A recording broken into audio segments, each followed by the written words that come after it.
Sebentar ya, recordnya jalan dulu. Oke.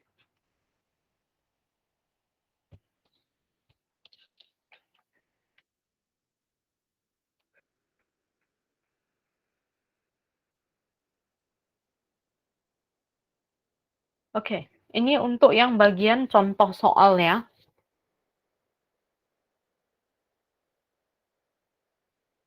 Untuk yang bagian contoh soal, mulai dari nomor 3 sampai dengan nomor 5.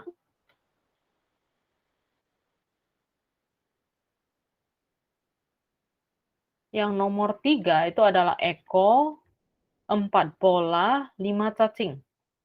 Untuk yang bagian pemantapan, itu ada 10 soal ya.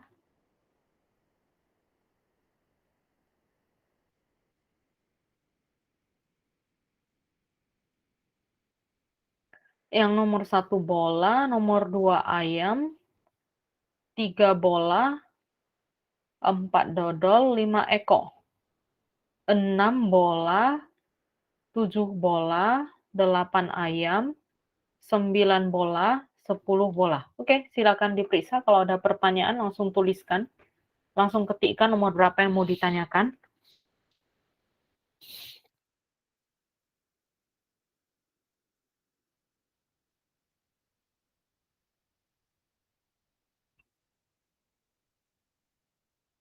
Ada yang mau ditanyakan nomor berapa?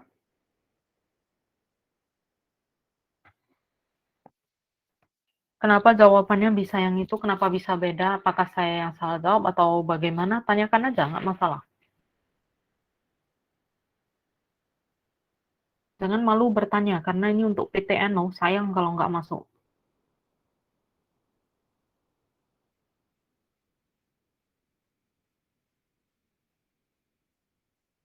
Ada yang mau ditanyakan? Atau jelas semuanya? Saya tunggu 2 menit ya. Mana tahu ada yang bertanya. Kalau nggak ada, kita lanjut ke materi review.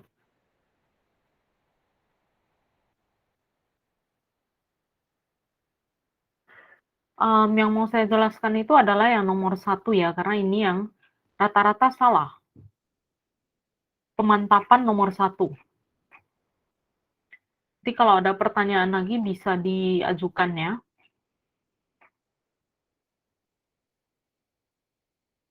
Oke, yang ini. The use of modern chemical drugs and herbal medicines, including herbs, simultaneously to treat certain diseases must be exercised carefully.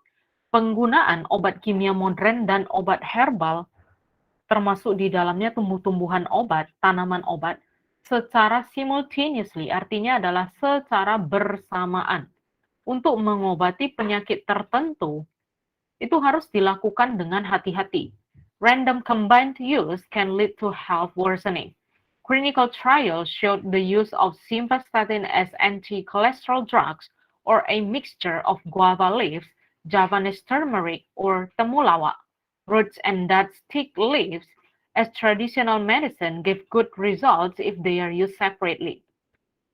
Ada uji coba medis yang menunjukkan penggunaan dari obat yang bernama simvastatin ini merupakan obat kimia untuk kolesterol yang digunakan bersamaan dengan campuran dari jus daun jambu biji, kemudian akar temulawak, dan juga daun dari Belanda, daun tik dari Belanda, sebagai obat tradisional. Ini bisa memberikan dampak yang baik terhadap penurunan kolesterol kalau digunakan secara terpisah. But if combined, the results are harmful. Tapi kalau seandainya digabungkan penggunaannya, maka bisa berbahaya. Similar harms happen in the combined use of metformin and black tea to treat diabetes. If both are used individually, they can reduce blood sugar levels in large quantities. However, if combined, the decrease in blood sugar content is actually very small. Bahaya yang serupa juga terjadi kalau misalnya kita menggabungkan obat diabetes, yaitu metformin, dengan teh hitam. Nah, tapi kalau dua benda ini digunakan secara terpisah, maka efeknya bisa menurunkan gula darah secara signifikan. Tapi kalau digabungkan, maka gula darah hanya turun sedikit saja. As for herbal medicines, besides being absorbed more slowly by the body, sometimes there are binding substances from chemical drugs. Sedangkan untuk obat herbal, selain dari diserap lebih lambat oleh tubuh, kadang-kadang juga menghambat zat kimia dari obat lain, obat kimia. As a result, the effect of chemical drug is not optimal. Sebagai akibatnya, efek dari obat kimia itu tidak optimal, tidak maksimum. Ginseng should not be combined with hard drugs because it will worsen the heart condition. In addition, garlic, which is also an anticoagulant herbal medicine, should not be combined with chemical drugs such as acetazole or clopidogrel because it will cause bleeding. Contoh lainnya itu adalah ginseng. Ginseng itu tidak boleh dicampurkan dengan obat jantung karena bisa memperparah kondisi jantung. Selain itu, contoh lain adalah bawang putih yang merupakan antikoagulan, anti pembekuan darah. Itu tidak boleh digabungkan dengan obat kimia seperti misalnya acetazole atau clopidogrel karena bisa menyebabkan pendarahan kan, anti pembekuan darah kan, supaya darahnya nggak menggumpal. Indonesians know and realize the benefit of medicinal plants for a long time. Indonesia itu sudah menyadari kegunaan dari tanaman obat sejak dulu. However, the traditional Indonesian medicine industry has not developed it. Currently, there are 6 phytopharmacologically based medicines and 31 standardized herbal medicine. Tapi masalahnya adalah pengobatan tradisional di Indonesia itu industrinya belum berkembang pesat, beda dengan obat-obatan kimia lainnya. Jadi saat ini ada 6 phytopharmacological ini adalah pengobatan berdasarkan obat tradisional ya. Dan ada 31 obat tradisional yang memang sudah diakui penggunaannya. The herbs in Indonesia are thousands in number. Jamu is the lowest level in the grouping of the Indonesian traditional medicines, followed by standardized herbal medicines and phytopharmacologically based medicines as the highest level. Contohnya itu adalah jamu yang berada di level paling bawah dari penggunaan obat tradisional. Karena jamu ini bahkan bisa mengobati katanya kayak masuk angin lah, sakit kepala lah. Kemudian diikuti yang statusnya lebih tinggi itu adalah phytopharmacologically. To improve the status of herbal medicines, to standardize herbal medicines, there must be a non-clinical test. Untuk meningkatkan status dari obat-obatan tradisional supaya penggunaannya itu bisa lebih general lagi, lebih umum, maka tesnya itu harus dilakukan tanpa uji klinik. To be phytopharmacologically based medicines, clinical trials and non-clinical trials must be carried out on these medicines. Jadi supaya bisa diakui secara medis, maka obat-obatan tradisional itu harus diuji coba secara klinis dan secara non-klinis. Because of this, many herbal producers are reluctant to improve their status of their products because even without such complicated procedures, the herbal has already sold well. Karena inilah banyak produsen, banyak pabrik-pabrik dari obat-obatan herbal yang mereka itu ragu untuk meningkatkan status dari produk mereka menjadi obat medis. Kenapa? Karena sulitnya prosedur yang harus dilewati. Padahal tanpa diuji coba terlalu jauh pun obat herbal itu sudah terjual dengan laris. Manufacturers will only increase the status of their products to standardize herbal medicines or phytopharmacologically based medicines to ensure the safety of their products to consumers and export interests.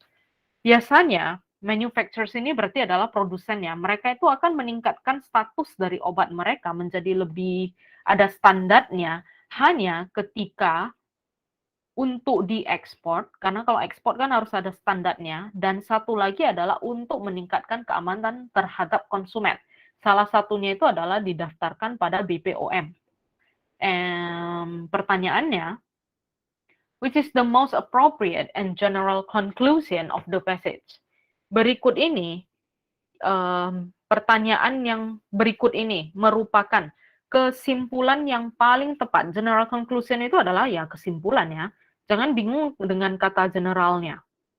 Kesimpulan yang paling tepat untuk bacaan tersebut adalah Kalau kita jawab bagian A, ini yang enggak mungkin. Indonesia has already standardized herbal medicine pharmacologically. Sedangkan di bacaan, tadi katanya ini masih sulit dilakukan. Kenapa? Karena prosedurnya yang terlalu rumit, maka ini udah pasti no. Consuming herbal, herbs, and chemical drugs together bar the potential to improve one's health.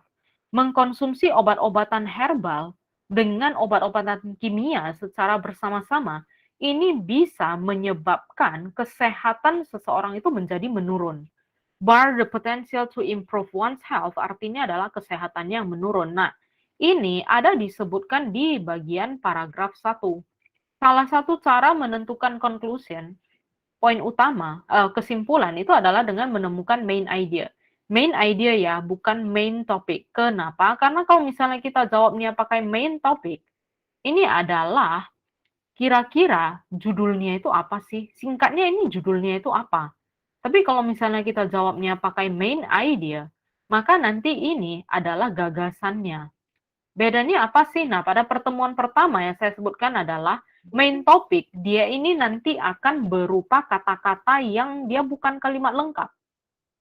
Ingat ya, main topic itu bukan kalimat lengkap. Misalnya kalau pada ini berarti chemical drugs and herbs. Hanya ini saja topiknya. Jadi kalau misalnya kita mau ambil main idea, berarti the effect of consuming herbs and chemical drugs together. Nah, ini adalah intinya. Nanti kan baru ada dia jelaskan kan, sebenarnya efeknya itu apa. Contoh obat-obatan yang tidak boleh dikonsumsi berbarengan itu apa. Dan nanti ada dia sebutkan kenapa sih obat-obatan herbal itu mereka itu nggak bisa memenuhi syarat sebagai obat medis. Kenapa ini penggunaannya harus dipisah? Salah satu alasannya ini karena bisa menurunkan kesehatan seseorang. Makanya tadi kita jawabannya adalah bagian bola. Kalau yang bagian C, use of herbal and chemical drugs in combination must be strictly based on prescription. Prescription ini berarti adalah resep dokter. Sementara di bagian bacaan dia nggak ada sebutkan mengenai ini harus berdasarkan resep. Yang bagian D, the process of standardizing herbal medicine is complicated and costly and it takes a long time. Ini selesainya berapa lama, kita nggak tahu. Dan kalau misalnya pun kita mau jawab bagian D, seandainya ada disebutkan berapa lama pun di dalam bacaan, bagian D ini bukan kesimpulannya. Kenapa? Karena fokus di bagian D itu adalah ke obat-obatan tradisional. Padahal di bagian bacaan dia juga ada sebutkan mengenai chemical drugs. Contohnya apa? Bahayanya seperti apa kalau digabungkan dengan herbs. Kalau yang bagian E, herbal medicines and that bind substances to chemical drugs are the cause of the reduced effect of chemical drugs. Jadi, obat-obatan herbal yang mereka itu mengganggu penyerapan dari obat-obatan kimia, ini berbahaya. Kenapa? Karena bisa menyebabkan menurunnya efektivitas dari obat-obatan kimia. Bagian E benar nggak? Benar. Tapi sekarang pertanyaan saya adalah, kenapa dia bisa mengganggu? Adakah disebutkan di bacaan? Enggak. Tadi main idea kita apa? Efeknya. Bukan fokus kita ke zat kimianya apa-apa saja. Zat kimia apa yang terkandung dalam temulawak. Kenapa bisa menyebabkan ini, dan ini? Enggak ada. Maka jawaban kita adalah B. Ingat ya, kalau bacaannya sudah terlalu umum, misalnya kamu baca paragraf pertama kemudian bingung, kamu boleh lanjutkan ke paragraf kedua. Intinya adalah kalau misalnya dia itu tanya mengenai conclusion, ya mau nggak mau kamu harus baca bacaannya. Harus paham. Oke, satu soal lagi adalah nomor 6.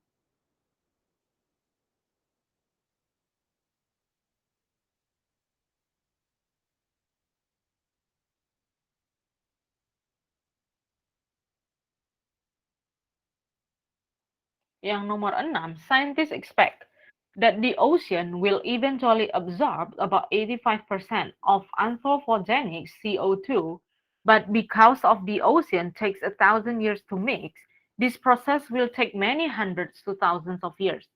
An increasing sink is expected through 2100. It is because of the increasing of carbon dioxide in the atmosphere will drive more carbon into the ocean by solubility mechanism. Bacaannya ini lumayan berat ya karena banyak apa namanya istilah-istilah geografinya. Beberapa ilmuwan memperkirakan kalau pada akhirnya penyerapan dari 85% karbon dioksida ini akan terjadi dalam kurun waktu 1000 tahun atau lebih. Dan proses ini, nah yang ini katanya memerlukan waktu yang sangat lama.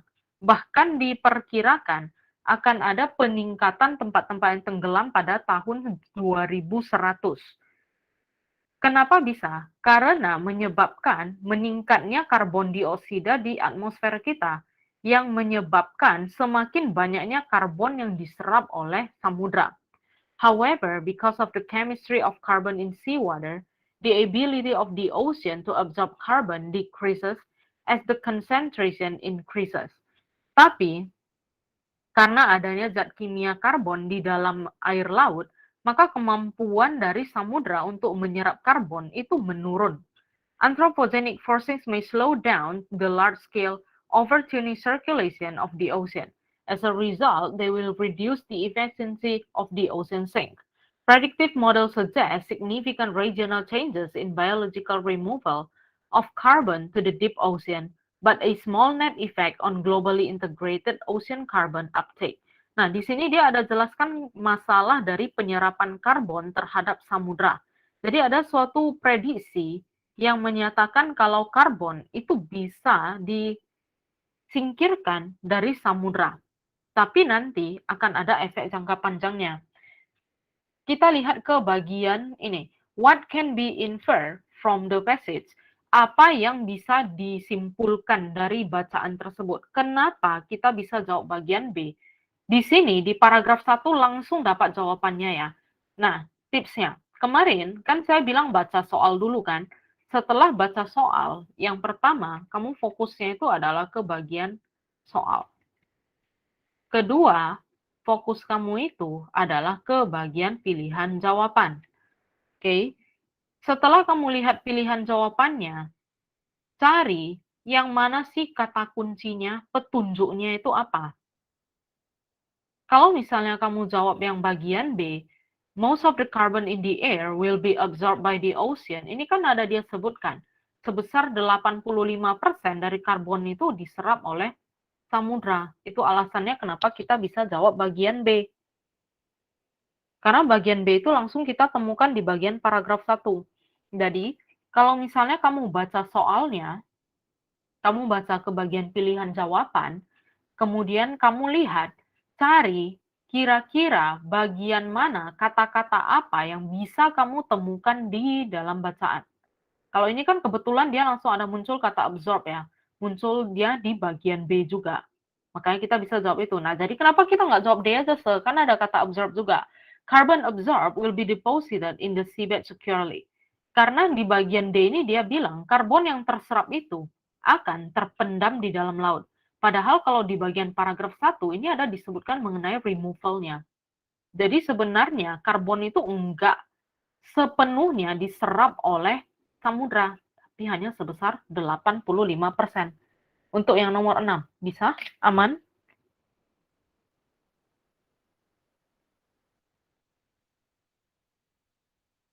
Ada lagi nomor lain yang ingin ditanyakan?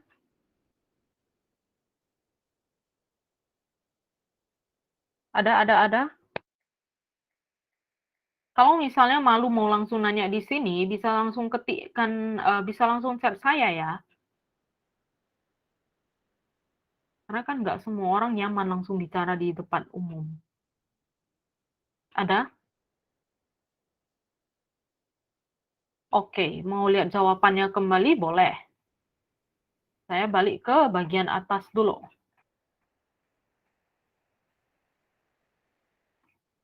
Tanyakan ya, kalau misalnya kamu ragu kenapa antara jawaban saya dengan jawaban kalian bisa beda. Karena kan bisa aja saya yang salah lihat, yang salah baca.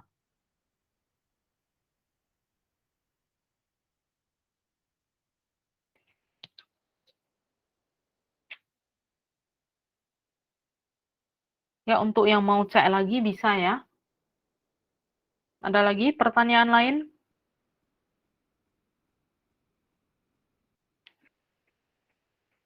Ini di pertemuan pertama jumlah orangnya 54 atau berapa? Ya, 54 kayaknya.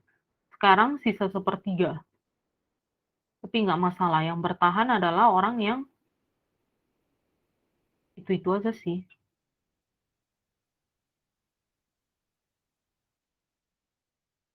Ada lagi yang mau ditanyakan?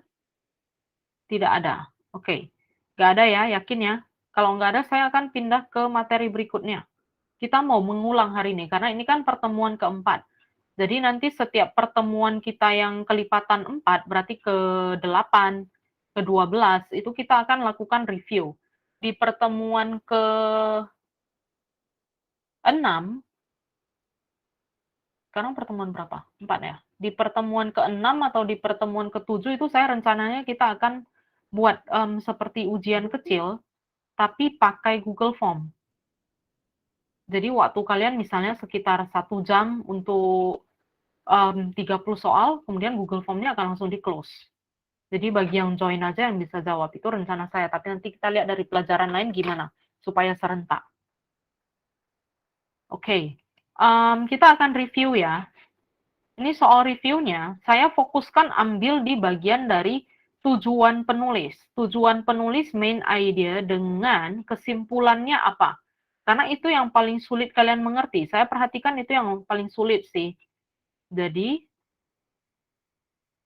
ini untuk yang pertama. Bacaannya akan saya kirimkan ke dalam grup ya. Ini karena panjang, maka fotonya saya bagi 3.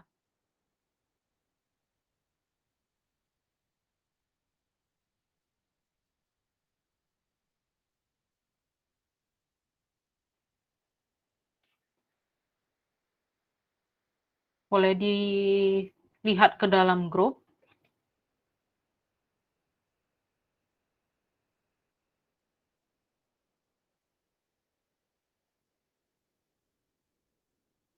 Ingat ya, fokus kalian adalah ke soal dulu ya. Selalu lihat soal dulu, karena kadang soalnya itu menjebak. Belum tentu kamu perlu baca bacaan yang panjang-panjang. Oke, itu untuk nomor 1. Saya kasih waktu 5 menit untuk menjawab. Bisa langsung isi di bagian komen aja ya, jawabannya kira-kira apa.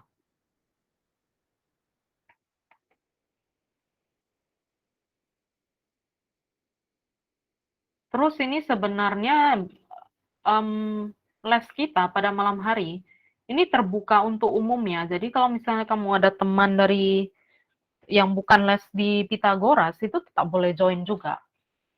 Kalau misalnya, ada temanku mau join tapi nggak tahu Google Form-nya udah di sebelah mana atau gimana cara masukkan dia kembali ke dalam grup, ya udah kamu boleh cari saya.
Untuk soal yang pertama itu adalah apa yang dimaksud oleh si penulis dengan menyatakan statement, "These prizes have been administered continually by the Nobel Foundation in Stockholm since they were first awarded in 1901."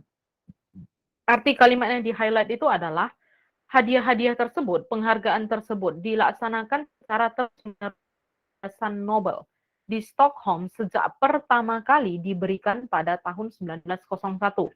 Jadi pertama kali penghargaan tersebut diberikan itu adalah pada tahun 1901, tapi setelah itu penghargaannya terus-menerus diberikan secara tahunan oleh Yayasan Nobel yang terletak di Stockholm. Nah, kira-kira kalimat yang di-highlight itu artinya apa sih?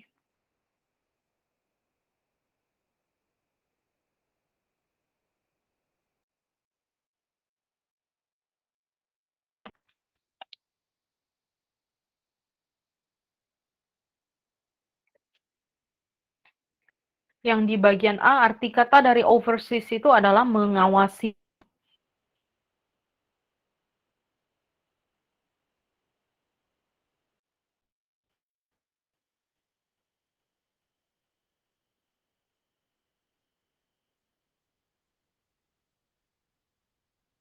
Ada satu orang yang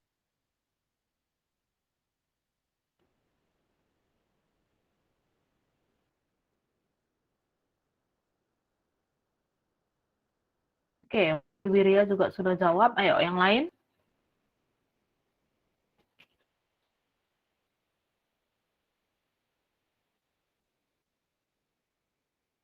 Ali Sufi jawab ayam. Berarti rata-rata jawab ayam ya.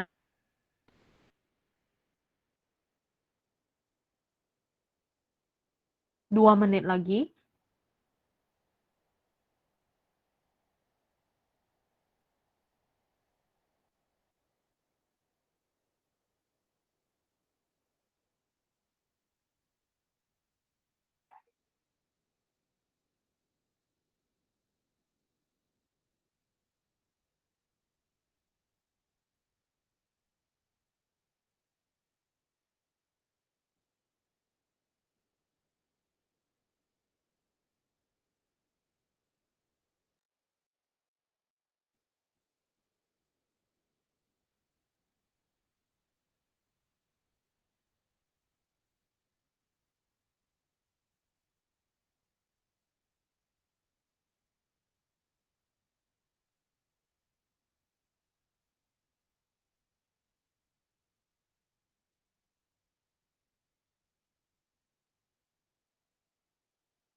Oke, mari kita bahas.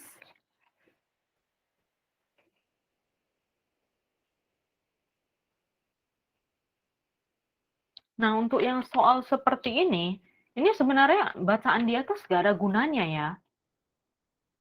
Ini semuanya nggak ada gunanya bacaannya, karena dia nggak ada menanyakan hal yang ada hubungannya dengan ini. Dia langsung berikan kalimat yang di-highlight. Langsung ini diberikan. Yang artinya kamu cuma perlu fokus kemana? Ke kalimat yang saya lingkar, kemudian ke bagian pilihan A, B, C, D ini, ya hanya perlu lihat 4 ini. Jadi bacaan di atas ada nggak gunanya? Nggak ada. Nah, itu sebabnya saya berulang-ulang kali sebutkan, pada saat kamu itu mengerjakan soal reading, harus fokus ke dalam soal dulu. Soal dulu, baru masuk ke dalam pilihan, last adalah bacaan. Kecuali dia sebutkan main idea. Kalau main idea, berarti kamu nggak bisa langsung lihat ke pilihan. Khusus untuk yang main idea, maka ini pertama kali adalah lihat dulu ke dalam pertanyaan. Setelah pertanyaan, yang kedua masuk ke dalam bacaan. Setelah itu, baru yang ketiga kamu bisa masuk ke dalam optionnya. Mana kira-kira opsinya yang bisa kamu hilangkan? Yang enggak mungkin itu yang mana? Paham ya? Nah, ini termasuk tips untuk kalian yang mau ujian TOEFL junior juga loh. Bagi siswa baru, saya yakin di sini semuanya lulus. Bagi siswa baru atau yang misalnya pas kelas 9 berhalangan nggak bisa ujian, misalnya kalian mau belajar TOEFL junior, itu di kelas 11 dan kelas 10 ada saya ajarkan. Karena ada yang mau ikut ujian. Tipsnya yang seperti ini ya, untuk menentukan main idea itu adalah lihat dari pertanyaan dulu. Selalu mulai dari soal. Pokoknya setiap kali kamu itu mengerjakan soal reading, nomor satu itu harus pertanyaan. Prioritas nomor satumu itu adalah pertanyaan, bukan bacaan. Tapi kan soal reading, ya benar. Ini juga soal reading, tapi buktinya untuk soal yang pertama, bacaannya itu zong. Kamu nggak perlu lihat bacaan, udah bisa dijawab kan? Nah, sekarang kita lihat. These prizes have been administered continually by the Nobel Foundation in Stockholm since they were first awarded in 1901. Sejak pertama kali diberikan pada tahun 1901, penghargaan tersebut terus-menerus diberikan atau terus-menerus dilaksanakan oleh Yayasan Nobel yang terletak di Stockholm. Ini jawaban yang benar adalah bagian A. A sudah benar. Kenapa? Nah, kata administered di sini dengan overseas ini memiliki konteks arti yang sama, yaitu mengawasi atau melaksanakan. Kalau misalnya kalian jawab bagian B, ini di bagian bacaan di bagian kalimat atas tidak ada disebutkan kalau pemenang dari penghargaan tersebut dipilih oleh Nobel Foundation. Kita nggak tahu ini dipilih oleh siapa. Maka ini not given. Yang bagian C, the Nobel Foundation solicits applications and recommendations for the prizes. Nah, mereka inilah yang menyeleksi. Kira-kira aplikasi dan rekomendasinya itu dari siapa saja? Ini juga nggak ada kan sama di bagian B ini. Bagian D, the Nobel Foundation recommends new prizes classification. Classification itu adalah pembagiannya, misalnya di bidang sastra, musik, mate, tapi kan nggak ada disebutkan di bagian atas kan. Jadi yang nomor satu ini sebenarnya cukup gampang ya. Langsung dapat jawabannya adalah A. Oke, nomor berikutnya. Ini untuk soal nomor 2 sampai seterusnya, saya harap semuanya ikut menjawab ya. Karena ini kan lagi review kita, ini soal latihan. Kalau misalnya kamu nggak jawab, berarti apa dong yang kamu kerjakan? Ini untuk yang soal kedua.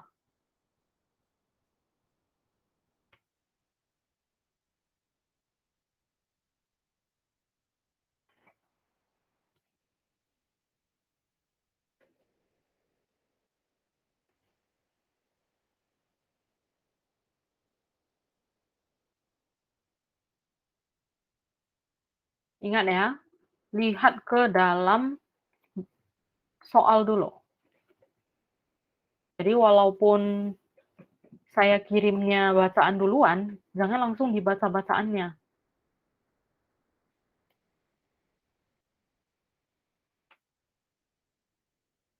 Oke, soal 2.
Oke, sudah ada satu orang yang menjawab, baru Albert.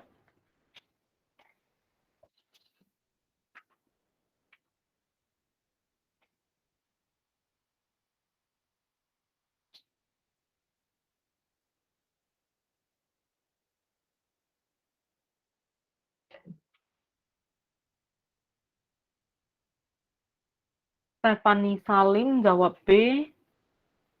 Ayo, yang lain juga. Saya jawaban kamu salah kan nggak masalah juga.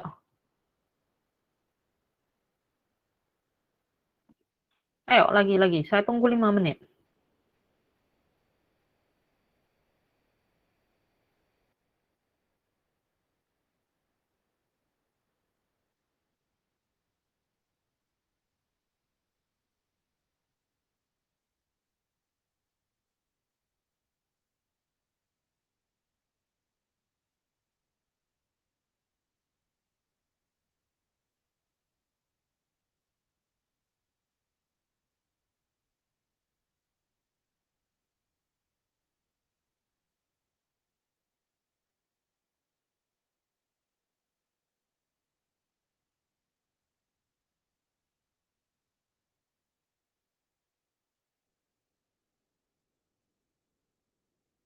Ih, baru 2 orang yang menjawab.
Oke, ada satu soal lagi ya.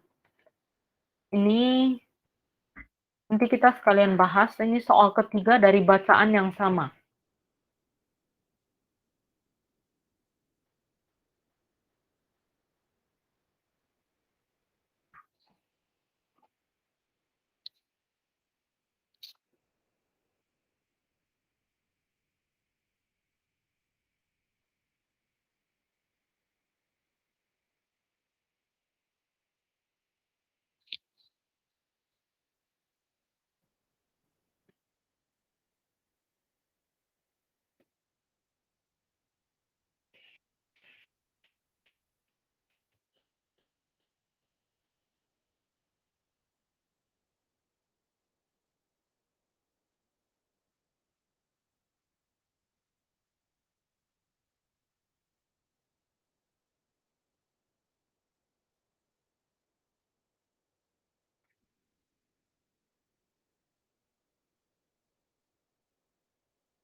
Saya tunggu 5 menit ya, karena ada 2 soal. Yang menjawab baru masing-masing soal baru ada 2 orang. Ayo, yang lain.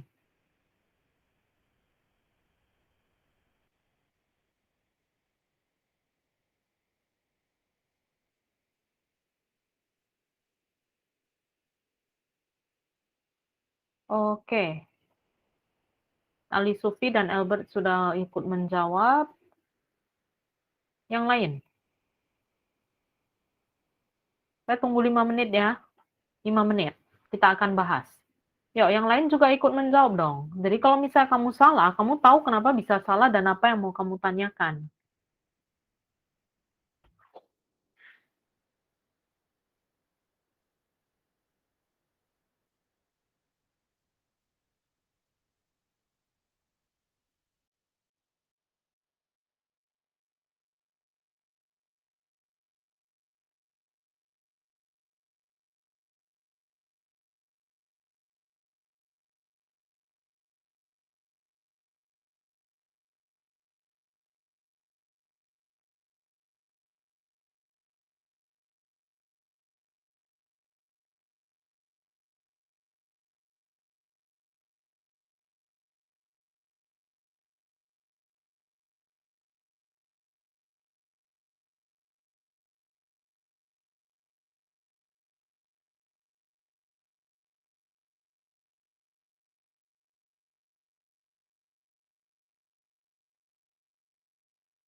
Oke, mari kita bahas. Soal kedua, tujuan utama dari bacaan tersebut adalah tujuan utama dari si penulis menyampaikan bacaan. Ini saya anggap kalian udah baca bacaannya ya, karena ini panjang nggak mungkin saya translate semuanya kan. Cuma inti dari bacaannya itu kan ada dia sebutkan mengenai ciri-ciri dari sunspot. Nah, sunspot itu apa sih? Sunspot itu adalah ini, kalian juga pasti tahu.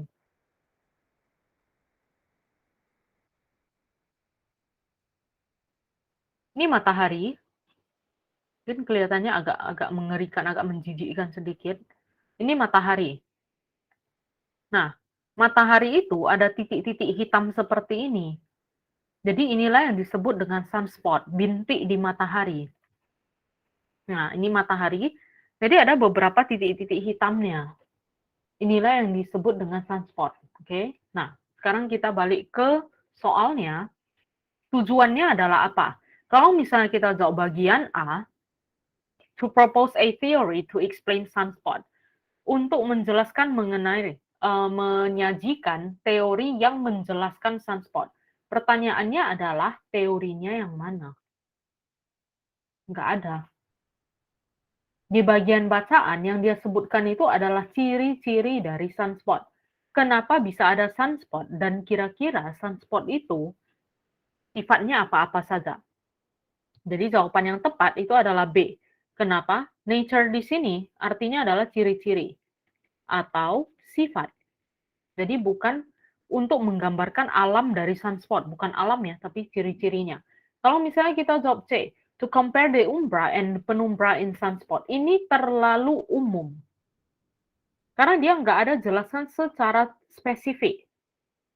To argue for the existence of magnetic fields in sunspots, untuk memperdebatkan keberadaan magnetic field itu berarti gaya tarik magnet di sunspot. Ini juga sama dengan bagian C, terlalu umum karena dia nggak jelaskan dengan cukup spesifik. Sementara kalau misalnya kita jawab bagian B, maka dia ada sebutkan ciri-cirinya itu sebenarnya ada apa-apa saja dan dijelaskan. Maka jawaban benar adalah bola. Untuk yang soal nomor 3. What does the author mean by the statement? Actually, the sunspots are cooler than the rest of the photosphere, which may account for their apparently darker color. Yang artinya secara singkat ya, sunspot ini, suhu dari sunspot itu dipengaruhi oleh warnanya. Jadi kalau misalnya warnanya itu semakin gelap, berarti suhunya itu akan semakin dingin. Berdasarkan kalimat soal ya. Cooler berarti itu kan lebih sejuk, lebih dingin, suhunya lebih rendah pada saat warnanya itu semakin gelap. Jadi semakin merah warnanya, maka suhunya itu semakin tinggi. Maknanya sama dengan yang mana? Sama dengan yang bagian C. The color of sunspots could be affected by their temperature. Warna dari sunspot ini bisa dipengaruhi oleh suhunya. Kalau suhunya itu rendah, maka warnanya akan gelap. Yang artinya kalau suhunya tinggi, maka warnanya itu akan semakin terang. Sampai sini bisa diikuti ya. Oke, kita lanjut ke soal keempat.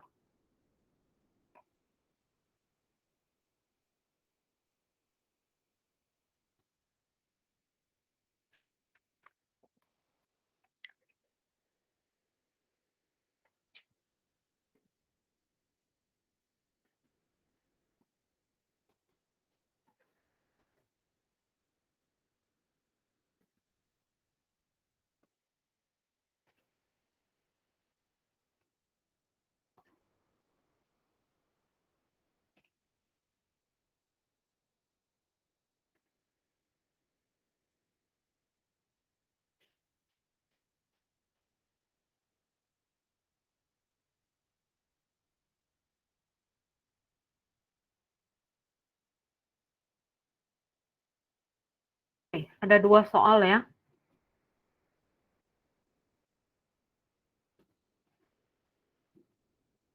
Soal yang keempat dulu. Untuk bacaan yang keempat. Bacaan yang keberapa? Ketiga.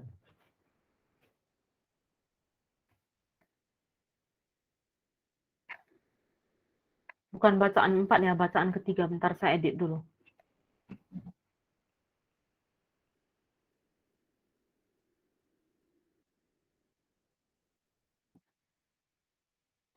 Oke, silakan dijawab.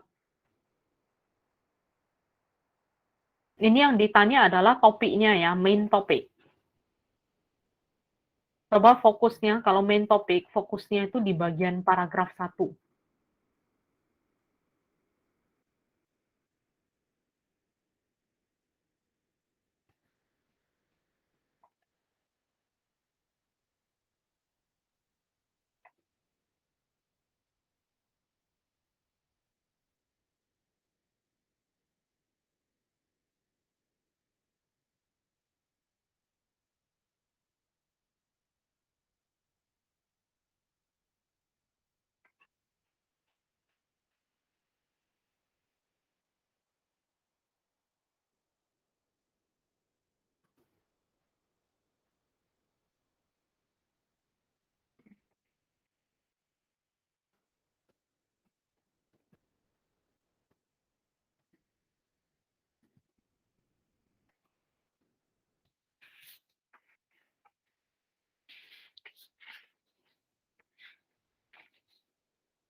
Oke, ada 3 orang yang menjawab, lagi-lagi orang yang sama.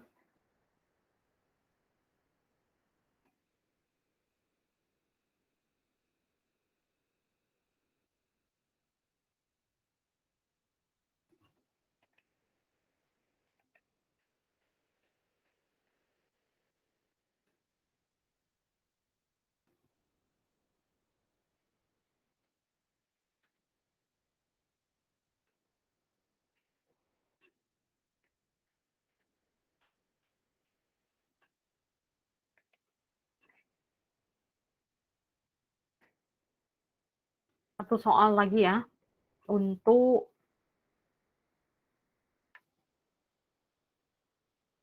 soal kelima, bacaan yang ketiga.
Untuk yang soal kelima itu harus baca dari bacaannya.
Dua menit lagi ya.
Oke, 2 menit lewat, mari kita lihat. Untuk yang soal ketiga itu banyak, soal keempat, sorry, banyak yang bukan banyak, semuanya jawab ayam. Untuk yang soal 5 sama, jawabannya juga ayam. Oke, mari kita lihat.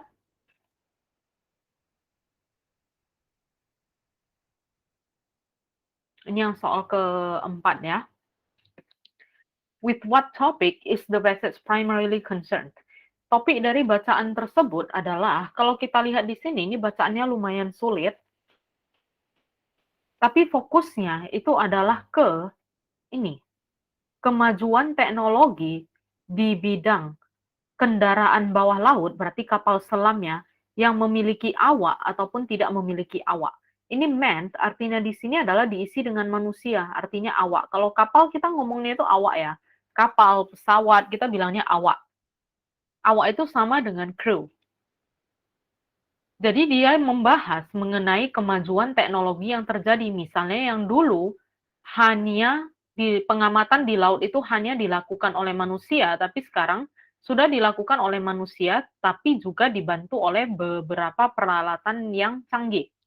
Nah, jadi yang nomor 4, jawabannya yang mana? Jawabannya adalah yang bagian A, technological advances in oceanography. Kemajuan teknologi di bidang oceanografi, karena ada disebutkan di bagian paragraf 1 baris 1.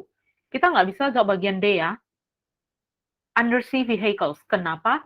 Karena kalau misalnya kita jawab yang bagian D, ada apa sih kendaraan bawah laut yang dijelaskan?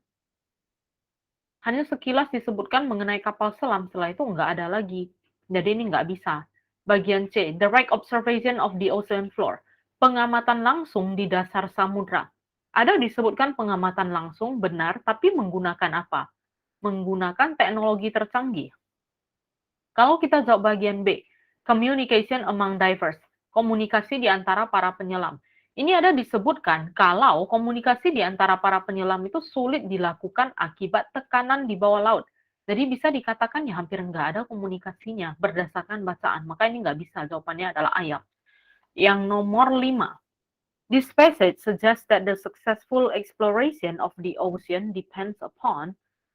Bacaan ini menyimpulkan kalau eksplorasi di samudra yang sukses itu bergantung pada, dari bacaan, kita lihat ke bacaannya dulu, dari kalimat yang saya kasih tanda bintang. Ini, the right observations of the ocean floor can be made not only by divers, but also by deep diving submarines in the water and even by the technology of sophisticated aerial photography, bla bla bla, itu nggak penting lagi, sampai sini saja. Sampai sini selesai. Udah bisa dapat jawabannya. Pengamatan di dasar samudra dilakukan oleh siapa saja, bukan hanya oleh penyelam manusia, ini yang pertama, tapi juga dilakukan oleh kendaraan bawah laut, yaitu submarines. Maka jawabannya adalah bagian A, vehicles as well as divers. Untuk soal nomor 5 selesai, ada yang mau ditanyakan sampai sini? Jelas? Ini kita memang sengaja review hari ini ya, supaya ingatannya tetap segar. Untuk minggu depan, kita akan lanjutkan materi kita.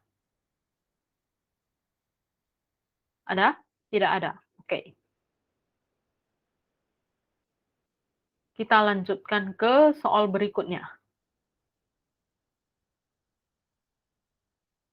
Ini berarti bacaan keempat ya.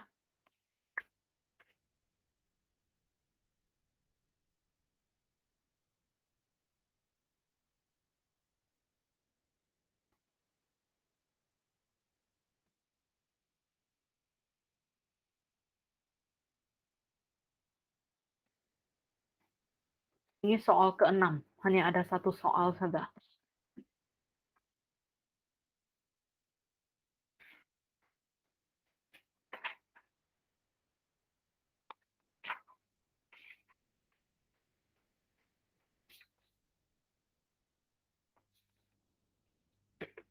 Gampang ya soal keenam.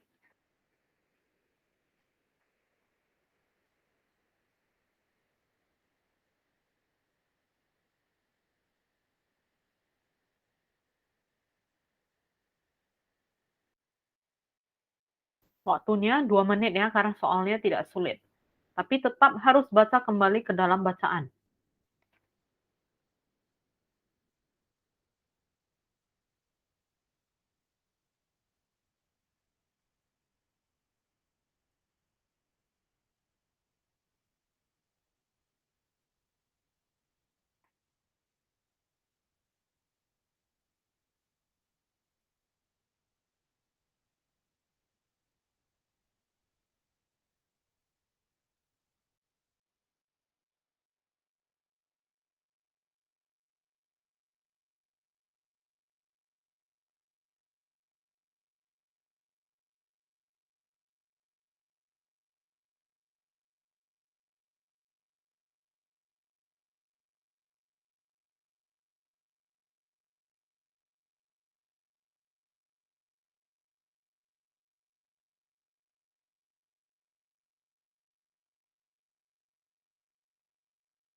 Oke, mari kita bahas.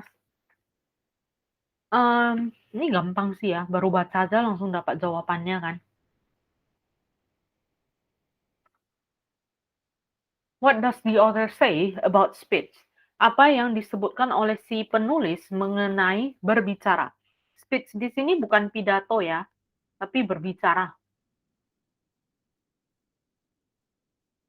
Nah, di paragraf 1, dia ada sebutkan begini. Although speech is generally accepted as the most advanced form of communication. Berarti berbicara itu dianggap sebagai bentuk komunikasi yang paling maju, yang paling canggih. Nanti jawabannya adalah D, langsung dapat. Tapi soal gampang seperti ini justru kadang bisa buat kita jadi bingung ya. Karena terlalu cepat ditemukan jawabannya. Lanjut ke berikutnya.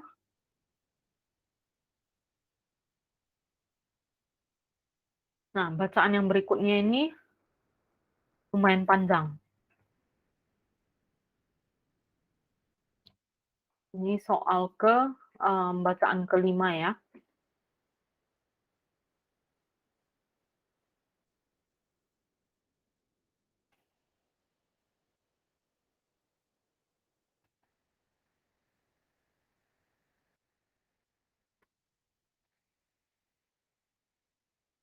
sekarang soal ke-7.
Oke, sudah ada jawaban.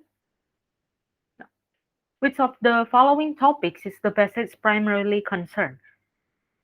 Topik yang dibahas di bacaan tersebut adalah, kalau misalnya kita jawab bagian A, local research and harmful effects of fertilizers, berarti penelitian dari pemerintah setempat dan efek berbahaya dari pupuk. Kita lihat ke bagian atas. Nah, kalau yang ini, dia sebutkan efek berbahayanya itu hanya di bagian sini aja ya. dari sini sampai ke bagian sini. Artinya, penjelasannya itu cukup singkat. Kalau kita lihat mengenai dampak dari penggunaan pupuk, katanya kan ada penelitian dari pemerintah setempat. Dan apa efek berbahaya dari pupuk? Pernyataan dari bagian A benar nggak? Sebenarnya benar. Karena bisa kita temukan di bacaan. Ada disebutkan di bagian bacaan. Tapi, selain dari disebutkan mengenai efeknya ini, kan ada disebutkan mengenai hal-hal lain. Contohnya itu adalah bentuk dari pupuk. Bentuk pupuk itu apa saja? Misalnya, contohnya seperti ini. Dia ada katakan bentuknya itu ada yang berupa butiran, ada berupa liquid, dan dulu itu bahkan ada yang berbentuk tepung. Setelah itu dia juga ada sebutkan mengenai isi dari pupuk itu sebenarnya ada apa sih? Yaitu ada nitrogen, ada asam fosfor, dan juga ada potasium. Dan urutannya itu seperti apa? Kegunaan dari pupuk itu sebenarnya apa-apa saja. Jadi kita nggak bisa langsung ambil kesimpulan kalau pupuk ini di sini paragraf sampai bagian akhir ya. Pupuk ini, bukan pupuk, bacaan ini hanya memfokuskan mengenai efek dari pupuk saja. Seandainya kamu jawab bagian A, maka mulai dari paragraf 1 sampai ke bagian paragraf 3, dia itu harus sebutkan mengenai efeknya itu apa. Penelitiannya itu apa. Dilakukan oleh siapa, di mana, kemudian apa sih hasilnya. Itu untuk bagian A.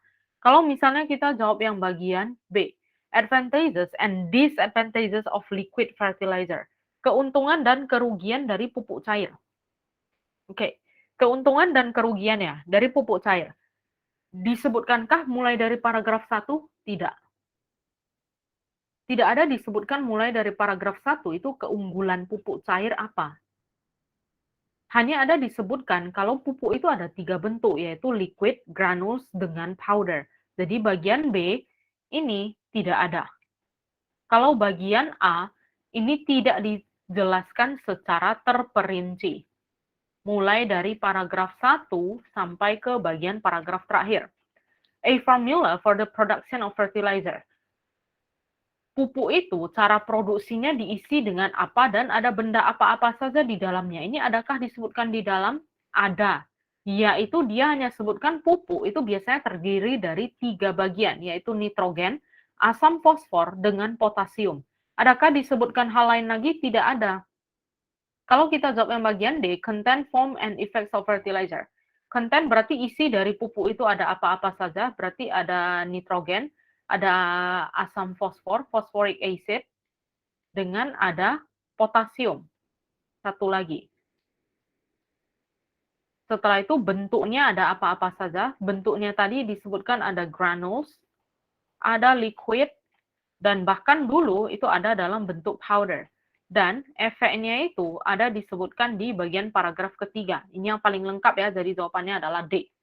Oke, kita lanjut ke bacaan berikutnya. Ini bacaannya agak sulit, jadi saya jelaskan aja. Ini mengenai perkembangan kuda.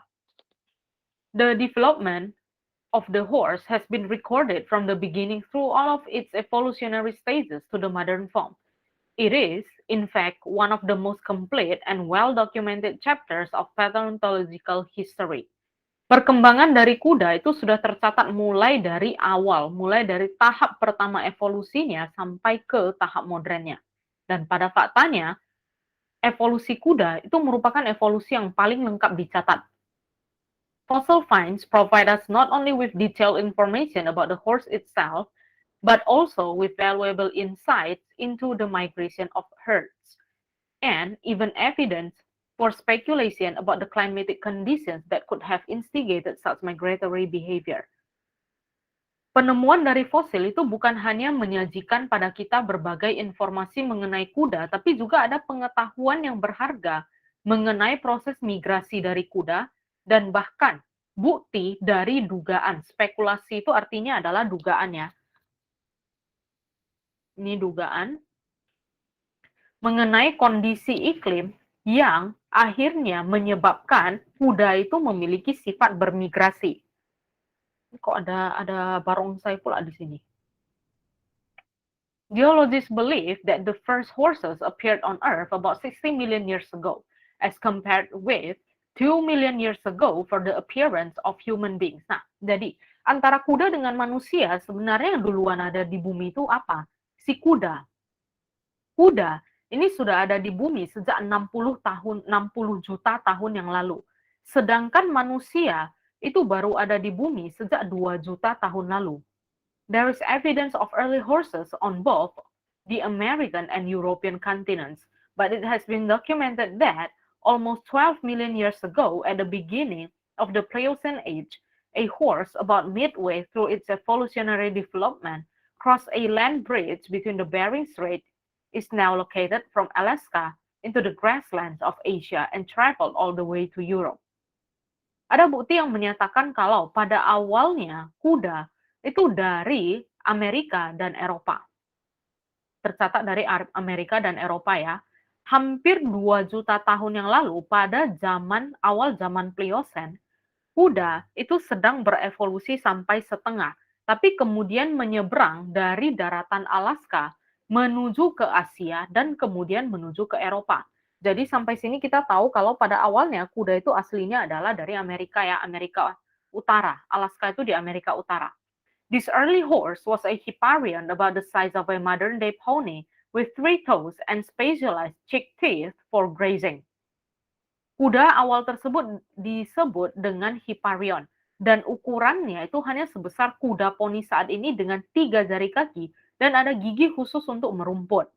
In Europe, the Hipparion encountered another less advanced horse called the Anciteres, which had previously invaded Europe by the same route, probably during the Miocene period. Di Eropa, Hipparion yang udah lebih canggih ini evolusinya bertemu dengan kuda yang sedikit kuno, yaitu si Anciteres.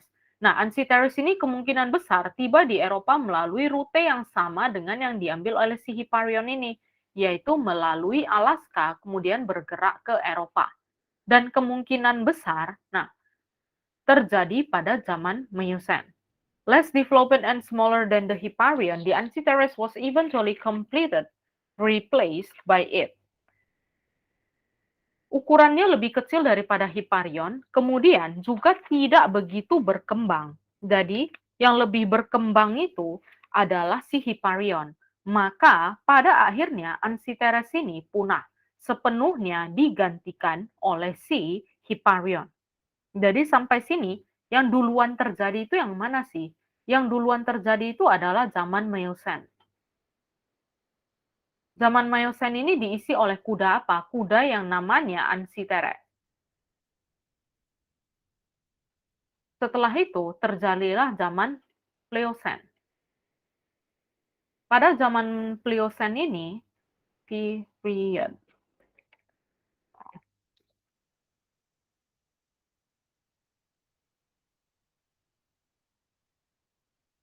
Pada zaman Pliocene, ini diisi oleh kuda yang namanya Hipparion. Tapi pada akhirnya dua jenis kuda ini mereka itu kan sama-sama bertemunya di Europe ya. Dan yang ini jadi punah, sepenuhnya digantikan oleh si Hipparion. By the end of the Pleistocene age, both of the Anciteres and the Hipparion had become extinct in North America, where they had originated, as fossil evidence clearly indicates. Tapi pada akhir zaman dari Pleistocene, baik Anciteres ataupun Hipparion itu dua-duanya punah di Amerika Utara, tempat asal mereka. In Europe, they evolved into larger and stronger animal that is very similar to the horse as we know it today. Sementara di Eropa, di Eropa kudanya itu si Anciteres dengan Hipparion tidak punah ya. Di Eropa, dua jenis kuda ini kemudian berevolusi menjadi hewan yang lebih besar dan lebih kuat, mirip dengan kuda saat ini. Jadi, di sini kalau kita tuliskan zaman Pleistocene,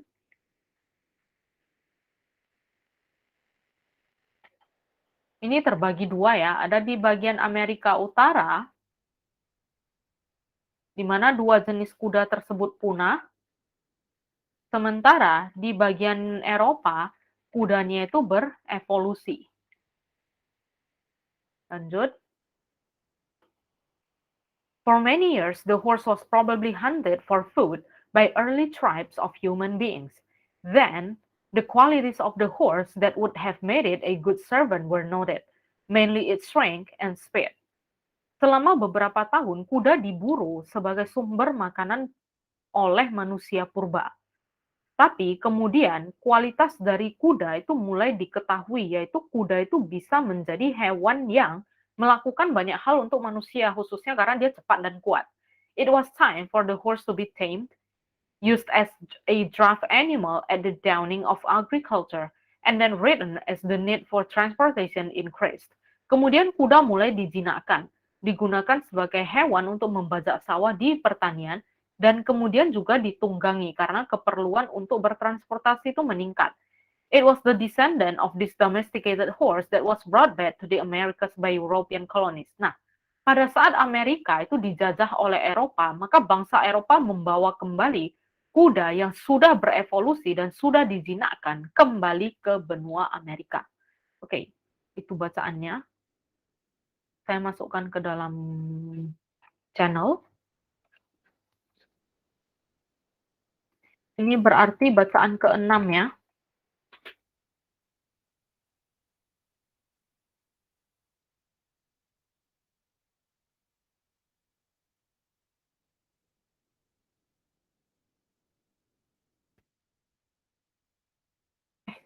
Lupa, ini bacaan 6 bagian 2.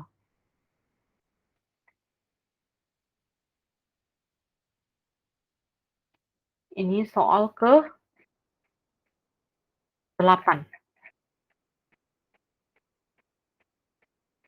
Oke, silakan dijawab.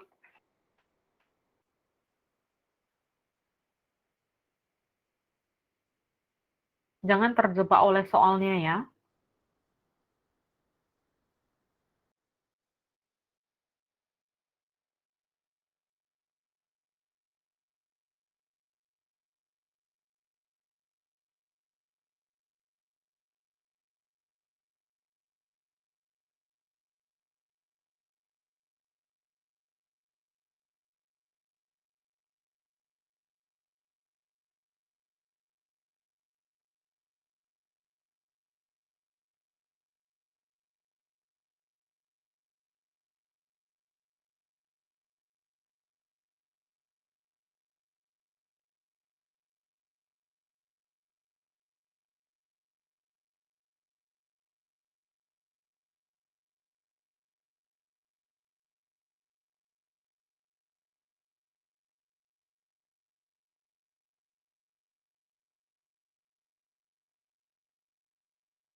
Oke, kita balik ke bacaan yang kuda tadi sebentar ya. Yang ini, kenapa kita bisa tahu kalau Miocene itu terjadi lebih dulu daripada Pliocene? Nah, kalau kita lihat di sini, ini, um, bentar ya, saya hapus ya, biar nggak terlalu berantakan.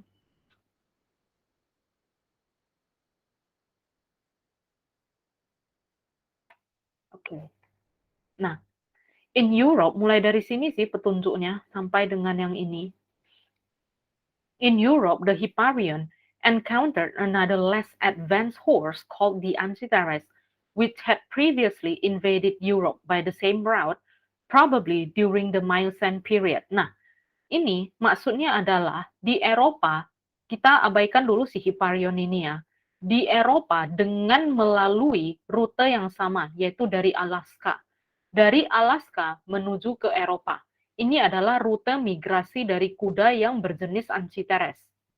Oke, jadi Anciteres ini tiba di Eropa melalui Alaska, kemungkinan terjadi pada Miocene period.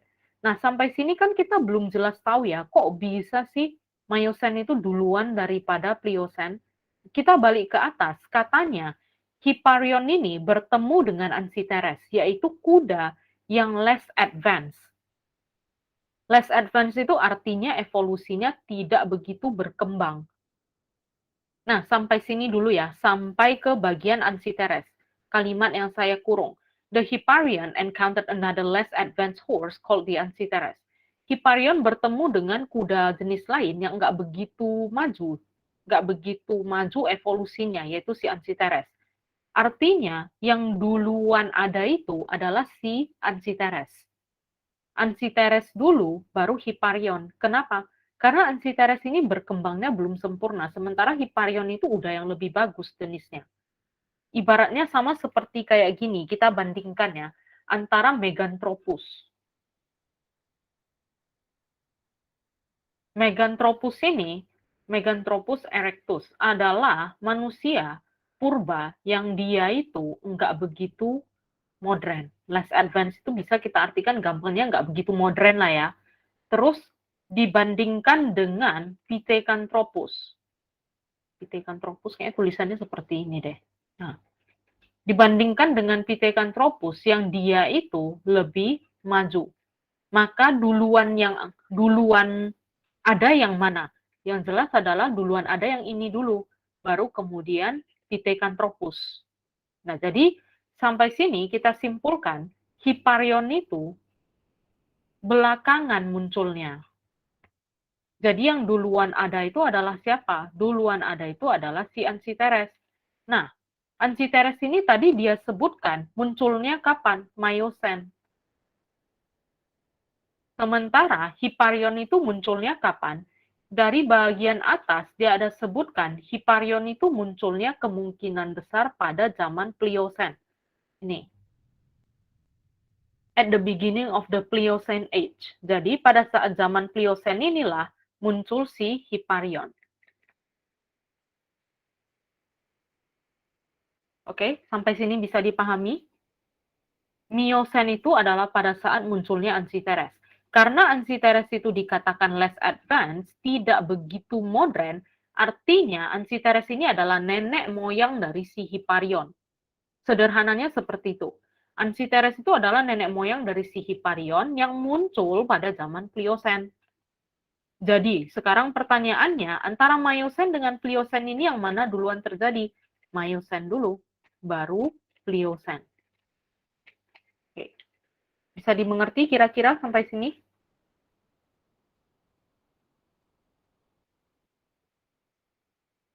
Oke ya.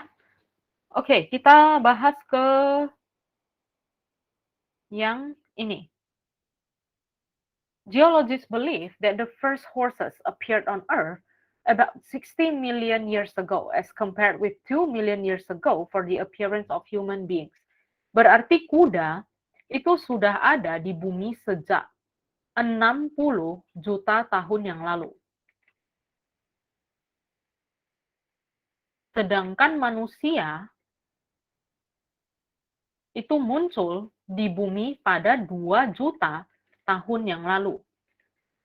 Berarti duluan ada si kuda dong daripada si manusia kan? Kuda itu duluan ada. Jauh sebelum manusia ada, sudah ada kuda. Maka jawabannya adalah bagian A. Horses appeared long before human beings, according to the theories of geologists.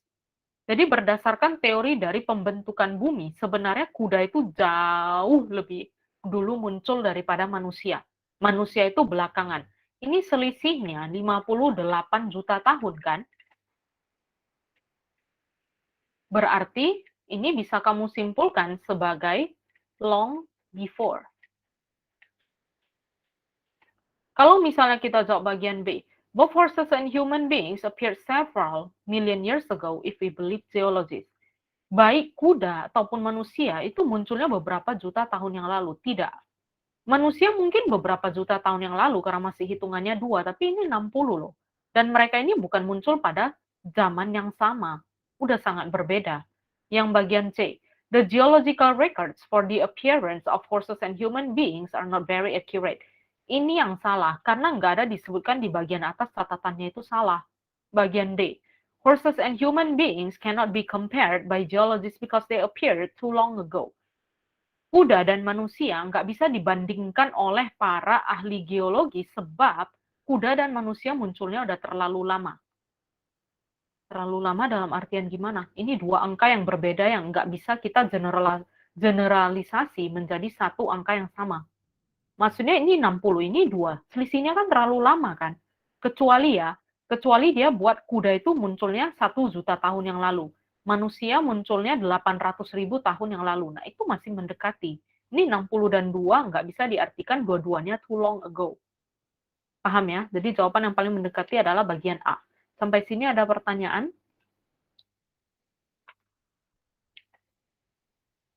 Ada pertanyaan?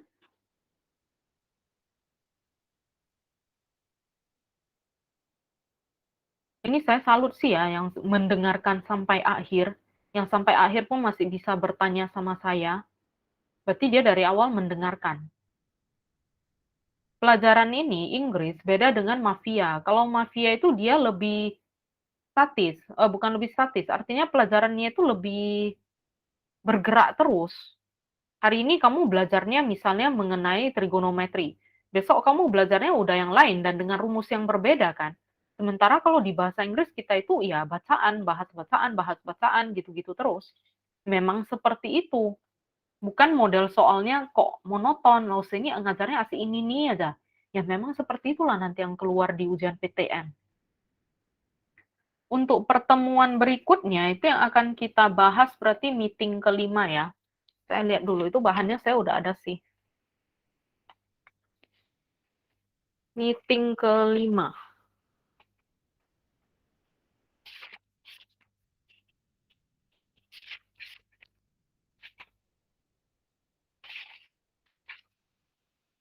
Setelah kemarin kita belajarnya inference ya. Setelah inference itu kita akan masuk ke detail facts, menemukan informasi secara rinci.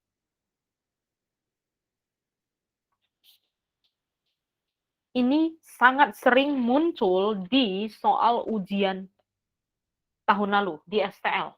Dan saya yakin di TOEFL Junior juga bakalan muncul nanti. Ada pertanyaan? Kalau nggak ada pertanyaan, ini sekarang saya akan masukkan PR-nya ke dalam grup.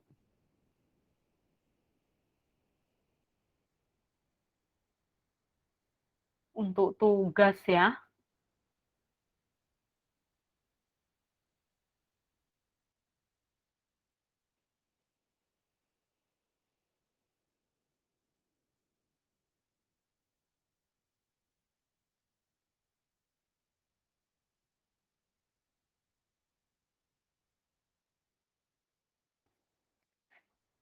Hari ini tugasnya nggak begitu banyak.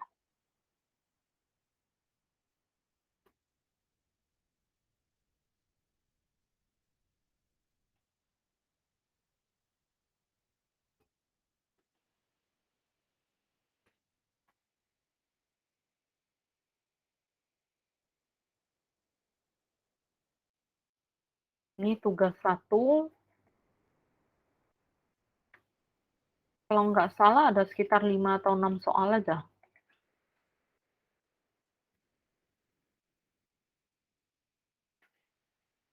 Untuk tugas, ini kalau nggak ngerti bisa langsung ditanyakan ke saya ya, daripada kamu nggak jawab.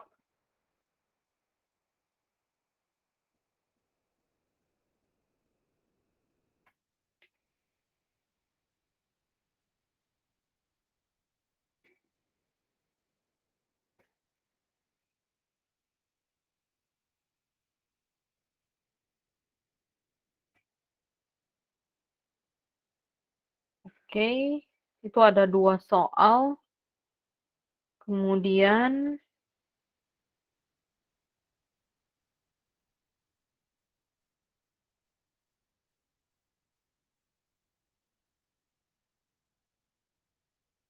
ini bacaan ketiga.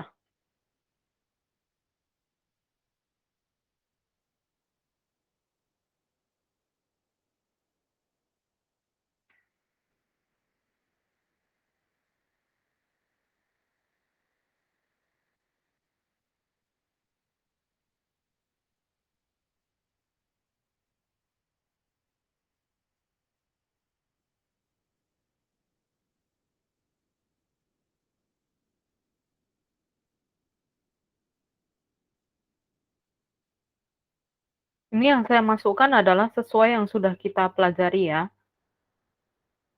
Ini tugas keempat, ada 4 soal.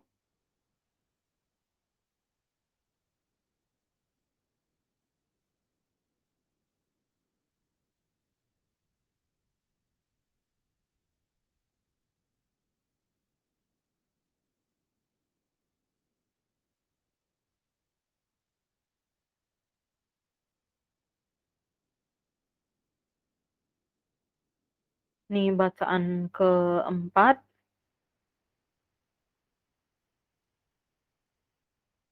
Saya masukkannya ini ke dalam.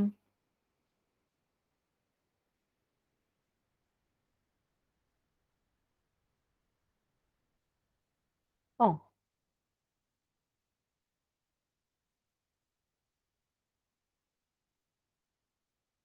oh ya, salah posisi. Oke, coba lihat ya. Itu nanti ada beberapa soal, nggak banyak. Kalau kemarin kan memang karena materi kita agak susah, jadi tugasnya juga agak banyak. Kali ini nggak.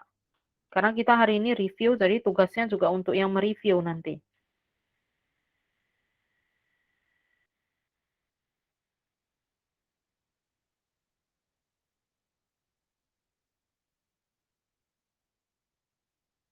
Bacaan keempat berarti soalnya,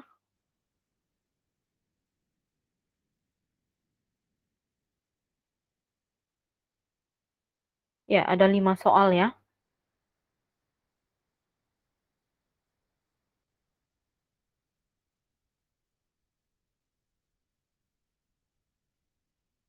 Oke, totalnya itu ada 5 soal, bacaannya itu ada 4.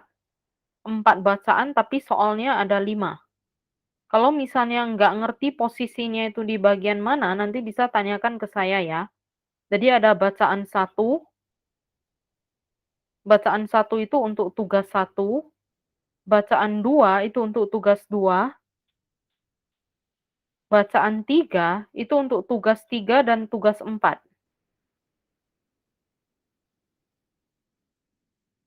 Oke, berarti total tugasnya hanya ada 5.